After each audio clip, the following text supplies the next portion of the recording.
இந்த பொண்ணு வந்து வெளியில வந்து கம்ப்ளைண்ட் பண்றாங்க. ஆனா அந்த ஹஸ்பண்ட் என்ன பண்றாரு, லாக் பண்ணிட்டு கதவை லாக் பண்ணிட்டு he rapes her. ஆனா இத வெளியில சொன்னீங்கன்னா இது ஒரு ரேப்பாவே தெரியாது. புருஷன் கூட பொண்டாட்டி தான் பண்ணுவாங்க, அது எல்லாருக்குமே தெரியும். ஆனா பொண்டாட்டிங்கிறவ ஒரு ஆப்ஜெக்ட் கிடையாது, அத யாருமே புரிஞ்சுக்கிறது இல்ல. ரெண்டு பேரும் வந்து கல்யாணம் பண்ற வரைக்கும் நல்லா தான் பேசுறாங்க, கன்சென்சுவலா இன்டிமேட் சாட்லாம் பண்றான். திடீர்னு அந்த பையன் கல்யாணம் நெருங்க எனக்கு வந்து உன்னோட ஸ்கின் டோன் வந்து எனக்கு பிடிக்கல, நான் உன் கூட வாழ மாட்டேன், நீ போய் தனியா வீடு எடுத்து வாழு. ரெண்டு பேருக்குள்ள எந்த விதமான பிசிக்கல் ரிலேஷன்ஷிப்புமே இல்லை. இது எவ்வளவு பெரிய எமோஷனல் அபியூஸ் அந்த பொண்ணுக்கு கொடுக்கும். இந்த கணவர் வந்து அந்த பொண்ணை அடிக்கிறதுன்றதை தாண்டி லைஃப் த்ரெட்டனிங்கா அது மாறும்போது தான் அந்த பெண்களுக்கு புரியுது, இதுக்கு மேல தான் நம்ம செத்து போயிடுவோம். அடிக்கிறது அப்படிங்கிறது எந்த அளவுக்குன்னா கத்தி எடுத்து கொலை பண்ண வர்ற அளவுக்கு. ஒரு பொண்ணுக்கு பிடிக்காத மாதிரியான வீடியோஸ் எல்லாம் காட்டி இதை பாருன்னு ஃபோர்ஸ் பண்றது, இதெல்லாம் நிறைய நடக்குது. நமக்கு வந்து ரொம்ப கஷ்டப்பட்டு நம்ம போய் ஒரு கம்ப்ளைண்ட் கொடுக்கணும்னு அவசியம் இல்லை. சட்டம் நமக்கு சாதகமா இருக்கு, முடிஞ்ச வரைக்கும் பெண்கள் அதை பயன்படுத்திக்கோங்க. இன்னொன்று வந்து செக்ஷுவல் அபியூஸ். எப்படின்னா அந்த பொண்ணுக்கு விருப்பமே இல்லைனா கூட கணவர் வந்து அந்த பொண்ணை வந்து செக்ஷுவலாக அபியூஸ் பண்ணுவார், ரேப் பண்ணுவார், மேரிட்டல் ரேப்னு சொல்கிறோம். ஆனால் இதை போய் நீங்கள் சமூகத்தில் சொல்லவே முடியாது. அக்டோபர் 5ஆம் தேதி முதல் உங்கள் ஜெயச்சந்திரன் இப்பொழுது மிக பிரம்மாண்டமாக கீழ்கட்டளையில் ஆச்சி அதிரசமா விடுங்க, கையில தட்டி சூடான எண்ணெயில பொரிச்சா அதிரசம் ரெடி. ரெட் நூல் நங்கை வியூவர்ஸ் எல்லாருக்கும் வணக்கம். இன்னைக்கு நம்ம கூட அட்வொகேட் திலகவதி அவர்கள் வந்திருக்காங்க. வணக்கம் மேம். வணக்கம் மேம், இந்த டொமஸ்டிக் வயலன்ஸ் அப்படிங்கிறது சமீபத்தில் ரொம்ப ஜாஸ்தியாக இருக்கு. ஸோ நீங்கள் பார்த்ததுல கேசஸில் வந்து டொமஸ்டிக் வயலன்ஸோட உச்சம் அப்படின்னு நீங்கள் சில கேசஸ் எல்லாம் பார்த்துருப்பீங்க இல்லையா, அதை பற்றி பேசலாமா? டொமஸ்டிக் வயலன்ஸ் பொறுத்த வரைக்கும் இந்த ஆக்ட் 2005 வந்துச்சு. இருந்தாலும் இப்போ நம்ம சமூகத்தில் இப்போ வரைக்கும் படித்தவங்க, ஒரு நல்ல அர்பன் கல்ச்சரில் இருக்கிறவங்க இல்லை ரூரலாக இருக்கிறவங்க அப்படிங்கிற வித்தியாசமே பாரபட்சமே கிடையாது. குறிப்பாக திருமணம் ஆன பெண்கள் மீது இந்த டொமஸ்டிக் வயலன்ஸ் வந்து நிகழ்த்தப்படுது, அதிகரிச்சிட்டு இருக்குதான், குறையல, அதிகரிச்சிட்டு இருக்கு. அதோட வகைகள், அதோடைய தன்மைகள் மாறி மாறி ஈவன் இப்போ ஆன்லைன்ல அபியூஸ் பண்றது கூட இப்போ அதிகம் இருக்கு. ஆனாலும் இது குறைஞ்ச மாதிரி தெரியல.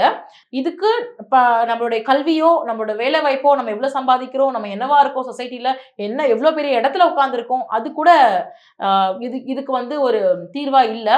அப்படிப்பட்ட பெண்களும் உள்ளாக்கப்படுறாங்க. டொமஸ்டிக் வயலன்ஸ் அப்படிங்கிறத நாம பொதுவா அடிக்கிறது மட்டும்தான் அப்படின்றத நம்ம முடிவு பண்ணக்கூடாது.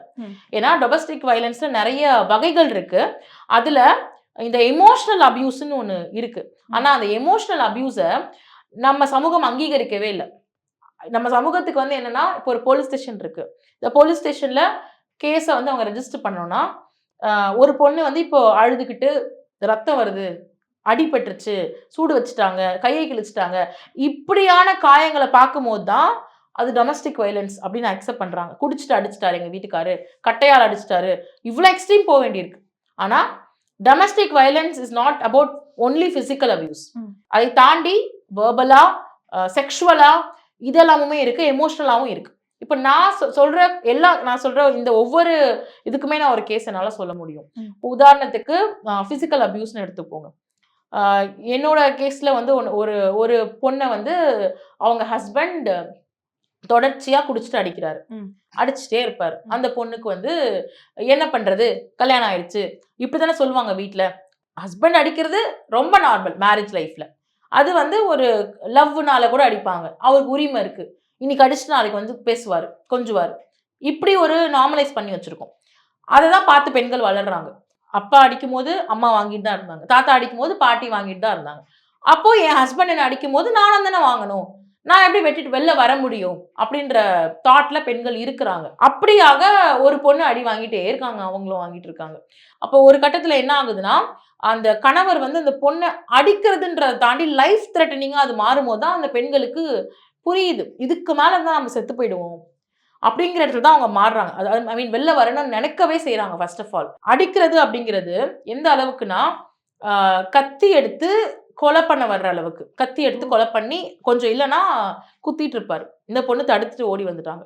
அந்த அளவுக்கு வெயிட் பண்றாங்க. சரி ஒரு நாள் சரியா போயிடும், ஒரு நாள் மாறிடுவாரு, ஒரு நாள் திருந்திடுவாரு, குழந்தை இருக்கு அப்படின்னு சொல்லி இந்த அளவுக்கு பெண்கள் வந்து வெயிட் பண்றாங்க. வெயிட் பண்ணி அது வந்து வெளியில வர முடியாது, நான் இன்னைக்கு வெளில வரலன்னா நான் செத்து போயிடுவேன், அந்த எக்ஸ்ட்ரீம் போனாதான் அந்த பெண்கள் வெளில வர்றாங்க. அப்படி ஒரு பொண்ணுக்கு நடந்துச்சு. அந்த பொண்ணு வந்து வெயிட் பண்ணி பல வருஷ கணக்குல அந்த அபியூஸ்ட உள்ளாகி மோசமான அளவுக்கு அடி வாங்கி ஹாஸ்பிட்டல்ஸ் போய் ஸ்டிச்சஸ் போட்டு எல்லாமே நடந்திருக்கு. ஸ்டில் திரும்பியும் கோ பேக், போ மறுபடியும் போ, மறுபடியும் வாழ், மறுபடியும் அட்ஜஸ்ட் பண்ணிக்கோ, மாறிடுவாரு, திருந்திடுவாரு, கோவிலுக்கு போ, சாமி கும்பிடு, எல்லாம் பண்ணியாச்சு. அவர் திருந்துற மாதிரி கிடையாது. ஸோ இன்னைக்கு வாழ்வா சாவா, இன்னைக்கு நான் வந்து வாழணும்னா வெளியே வந்துதான் ஆகணும், சாகணும்னா இங்கேயே இருக்கலாம் அப்படின்ற டெசிஷன் எடுக்கும்போது தான் அந்த பொண்ணு வெளில வந்திருக்காங்க.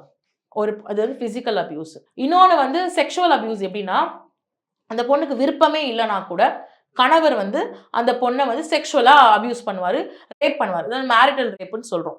திருமணம் ஆனாலும் ஒரு பெண்ணுடைய கன்சென்ட் இல்லாம வன்புணர்வு செய்வதை நம்ம மேரிட்டல் ரேப்புன்னு சொல்லுவோம். ஆனா இதை போய் நீங்க சமூகத்துல சொல்லவே முடியாது. நம்ம சமூகத்துல புருஷன் வந்து உங்க கூட இன்டர்கோர்ஸ் பண்ணாம வேற யார் பண்ணுவாங்க? புருஷனுக்கு நீ அலோ பண்ணாம வேற யார் பண்ணுவாங்க? இந்த கேள்விதான் வரும். இப்போ வந்து புருஷன் கூட பெண்கள் பொண்டாட்டி தான் பண்ணுவாங்க, அது எல்லாருக்குமே தெரியும். ஆனா நீ ஒரு பொண்டாட்டிங்கிறவ, ஒரு வைஃப் அப்படிங்கிறவ ஒரு ஆப்ஜெக்ட் கிடையாது.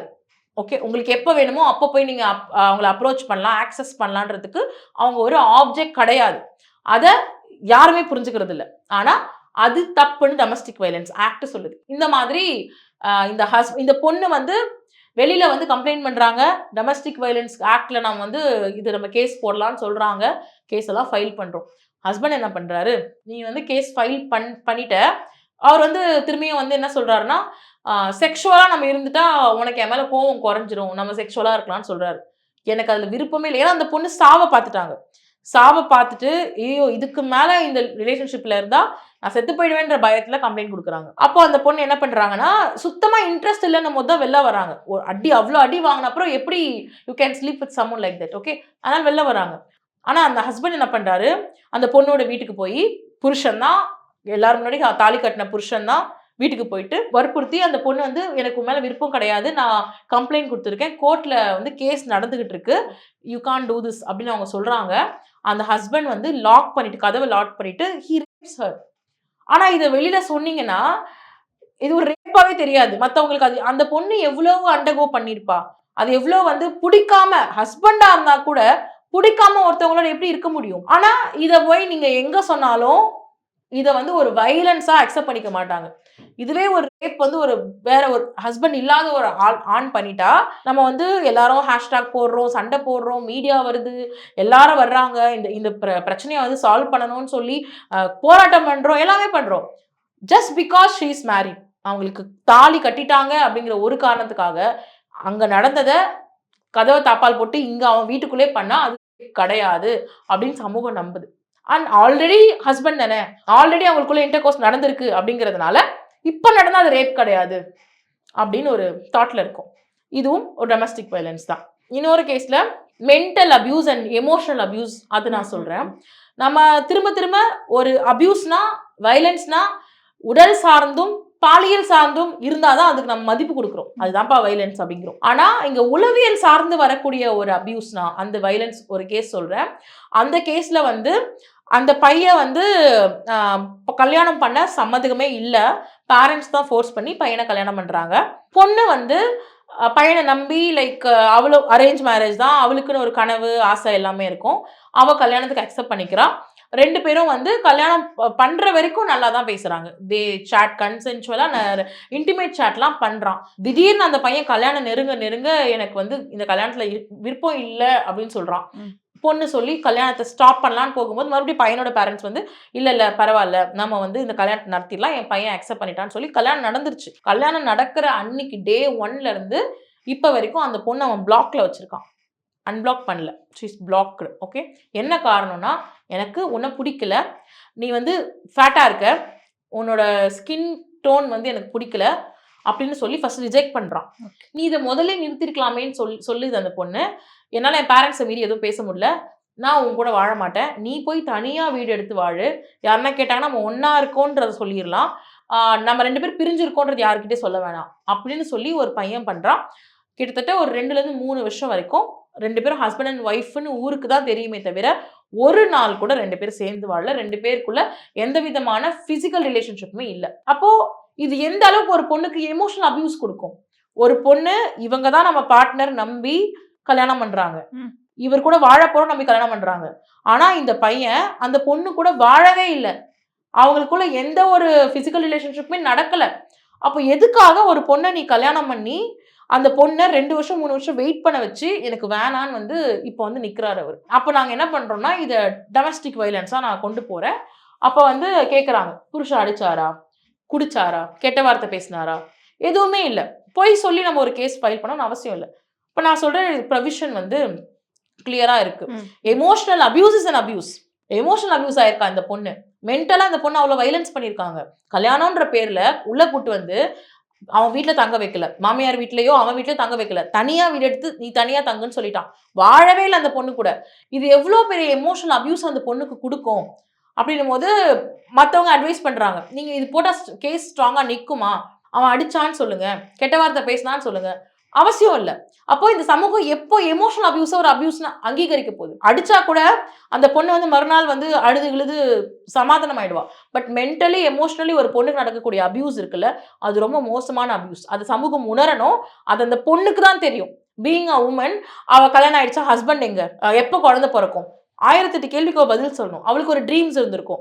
அந்த ட்ரீம்ஸ் எல்லாம், ஏன்னா இதை நான் ஏன் இவ்வளோ இதுவா சொல்றேன்னா, நான் பாக்குறேன் அந்த பொண்ணோட எமோஷன்ஸை டெய்லி பாக்குறேன். டெய்லி ஒரு வாட்டி ஹியரிங் வரும்போது அந்த பொண்ணு அழும், என் லைஃப் இப்படி ஆயிடுச்சு, நான் ஆசையா தானே வந்தேன், நான் யாருக்கும் எதுவும் தப்பு பண்ணல, எனக்கு என் மேரேஜ்க்கு அப்புறம் என் லைஃப் இப்படி இருக்கும் நான் நினைச்சேன். It is an abuse. இது வந்து ஒரு குடும்ப வன்முறை தான் அப்படிங்கிறத உணர்த்தி நாங்க இந்த கேஸை ஃபைல் பண்ணோம். எமோஷனலி அபியூஸ் ஆயிருக்கா, ஒரு நாள் கூட வாழல, ஒரு நாள் கூட ஹஸ்பண்ட் அண்ட் ஒய்ஃபா வாழலையே, அப்புறம் எப்படி ஹஸ்பண்ட் அண்ட் ஒய்ஃப்னு சொல்றீங்க அப்படின்னா, கல்யாணம் பண்ணிருக்கான்ல, கல்யாணம் பண்ணி இவ்வளவு நாள் இந்த பொண்ணை வாழவே வைக்கல, இது ஒரு அபியூஸ், மிகப்பெரிய அபியூஸ் அப்படின்னு சொல்லி வயலன்ஸ் சொல்லி நம்ம இந்த கேஸை வந்து நடத்திட்டு இருக்கோம். சரிங்களா? இந்த மாதிரி எல்லாம் எல்லா விதமான வயலன்ஸும் இருக்கு. ஃபினான்ஷியல் அபியூஸ் இருக்கு. கல்யாணம் பண்ணிட்டு அந்த பெண்ணுக்கு தேவையான எந்தவித ஃபினான்ஷியல் நீட்ஸும் ஃபுல்ஃபில் பண்ணல, காசு ஒரு பைசா கொடுக்கல. இன்னொரு கேஸ்ல, இன்னொரு டொமஸ்டிக் வயலன்ஸ் கேஸ்ல ஒரு பைசா கொடுக்கல. அந்த பொண்ணு கல்யாணம் ஆனதுல இருந்து இப்ப வரைக்கும் குழந்தைக்கு 10 வயசாயிருக்கு. அது வரைக்கும் அந்த பொண்ணும் அந்த பொண்ணோட பேரண்ட்ஸ் தான் அந்த குழந்தைய பாத்துக்கிறாங்க. அந்த பையன் ஒரு பைசா கொடுக்கல. அந்த பொண்ணு வேலைக்கு போய் கஷ்டப்பட்டு. சோ இப்ப பாத்தீங்கன்னா இந்த கல்யாணம்ன்ற முறையில எந்த விதமான பேர்டனும் ரெஸ்பான்சிபிலிட்டியும் இல்லாம ஒரு பையனால ஈஸியா விலகி போயிட முடியும். ஆனா அது பெண்ணுக்கு ரொம்ப மோசமான டிஃபிகல்ட்டான ஒரு ப்ராசஸ். அவ்வளோ ஈஸியா இந்த ஒரு கெட்ட கனவா நினைச்சு மறந்துடுவாங்க இல்லையா, அந்த மாதிரி ஒரு டொமஸ்டிக் வயலன்ஸையோ திருமணத்தையோ திருமணத்தினால வரக்கூடிய மோசமான அனுபவங்களையோ ஒரு பொண்ணால ஒரு கெட்ட கனவு நினைச்சு மறந்துட முடியாது. மறந்துடணும்னு நினைச்சா கூட அதுக்கு ஏத்த மாதிரி இந்த சமூகம் கிடையாது. அவ்வளோ ப்ராக்ரெசிவான சமூகத்துல நம்ம இல்ல. முதல்ல நீ சமூகத்தை ப்ராக்ரெசிவா மாத்திட்ட அப்படின்னா நான் மாறிக்கிறேன். நான் முடிஞ்ச வரைக்கும் ட்ரை பண்ணி நானும் ஹீலாகி மாறிப்பேன், நானும் அக்செப்ட் பண்ணிப்பேன் வாழ்றதுக்கு. இப்போ ஒருத்தர் இல்லைன்னா நம்ம ஓகே டிவோர்ஸ் பண்ணிட்டு வேற ஒரு ரிலேஷன்ஷிப்குள்ள போயிடலாம். இவன் என்ன, நம்ம 2 வருஷம் 3 வருஷம் நான் ஒருத்தனுக்கு வெயிட் பண்ணணும்னு அவசியம் இல்லை. 2 மாசத்துலயே ஓகே இவன் நம்ம கூட வாழலையா, இவனுக்கும் எனக்கும் செட் ஆகாதுன்னு சொல்லி டிவோர்ஸ் பண்ணி வேற ஒருத்தர் கல்யாணத்தை போறனோ இல்ல கல்யாணம் பண்ணிக்காம இருக்கணும், தட் இஸ் டிஃப்ரெண்ட். ஆனா நான் 2வது மாசத்துலயே முடிவு எடுத்திருக்கணும். என்னால எடுக்க முடியல. 3 வருஷம் வரைக்கும் நான் ஏன் வெயிட் பண்றேன்னா இந்த சமூகத்தை பார்த்து நான் பயப்படுறேன். அது எனக்கு ஈஸியா இல்ல. எனக்கு தெரிஞ்சிருச்சு 2 மாசம் என் கூட வாழவே இல்லை, என்கிட்ட பேசல, என்னை பிளாக் பண்ணி வச்சிருக்கான், கண்டிப்பா அவனோட என்னோட லைஃப் வந்து லைஃப் லாங் போகாதுன்னு தெரிஞ்சிருச்சு. ஆனாலும் தைரியமா என்னால அந்த ரிலேஷன்ஷிப்ல இருந்து வெளில வர முடியல. எங்க வீட்டுல சொல்லி எல்லார்கிட்டையும் சொல்லி இவன் எனக்கு வேணான்னு சொல்லி டிவோர்ஸ் பண்றதுக்கு நான் தைரியமா முன் வர முடியல. ஏன்னா என்னதான் இந்த சமூகம் கேள்வி கேட்கும், எனக்கு பயமா இருக்கு இந்த சமூகத்தை ஃபேஸ் பண்ண அப்படின்னு சொல்லி இன்னைக்கு நான் சொன்ன எல்லா பெண்களும் படிச்சவங்க, யாருமே படிக்காதவங்க அப்படின்றவங்க கிடையாது. படிச்சவங்க, நல்லா ஏர்ன் பண்றவங்க. ஆனாலும் அவங்களால தைரியமான முடிவுகள் எடுக்க முடியாம டொமஸ்டிக் வயலன்ஸ்குள்ள உள்ளாக்கப்படுற பெண்களா இருக்காங்க. அப்போ இப்படி ஒரு ஆக்ட் இருக்கு அப்படிங்கறத அந்த பெண்கள் தெரிஞ்சுக்கிட்டு வர்றதுக்கே இவ்வளவு காலம் ஆச்சு. அந்த ஆக்ட் 2005ல வந்துருச்சு. ஆனா அதை தெரிஞ்சுக்கிட்டு இப்படி ஒரு ஆக்ட் இருக்கான்னு நமக்கு தெரியாது. இருக்கு, பெண்களுக்கான குடும்ப வன்முறை தடுப்பு சட்டம் இருக்கு, குடும்ப வன்முறை சட்டம் 2005 இருக்கு. இந்த சட்டம் என்ன பண்ணுது அப்படின்னு பாத்தீங்கன்னா, நீங்க டைரக்டா போய் சமூக நலத்துறையில இருக்கக்கூடிய பாதுகாப்பு அலுவலர், ப்ரொடெக்ஷன் ஆஃபீஸர்னு ஒருத்தவங்க இருப்பாங்க, அவங்க உமன் தான். அவங்க கிட்ட போய் உங்களுக்கு என்ன குடும்ப வன்முறை நடந்துச்சோ, இப்ப நான் சொன்னதுல இப்போ physical, mental, emotional, financial, sexual, இப்படியான இதுல உங்களுக்கு எதுல வந்து அதிகமா வயலன்ஸ் நடந்துச்சோ அதை நீங்க சொல்லி கம்ப்ளைண்ட் கொடுக்கணும். அவங்க ஒரு ஃபார்ம் கொடுப்பாங்க. அந்த ஃபார்ம்ல நீங்களா அதிகமா எழுத வேணாம், அதிலே கேட்பாங்க உன்னை குடும்ப வன்முறைக்கு உள்ளாக்குனது யாரு, கணவரா, மாமனாரா, மாமியாரா, நாத்தனாரா, எல்லாமே இருக்கும். அதை டிக் பண்ணணும்.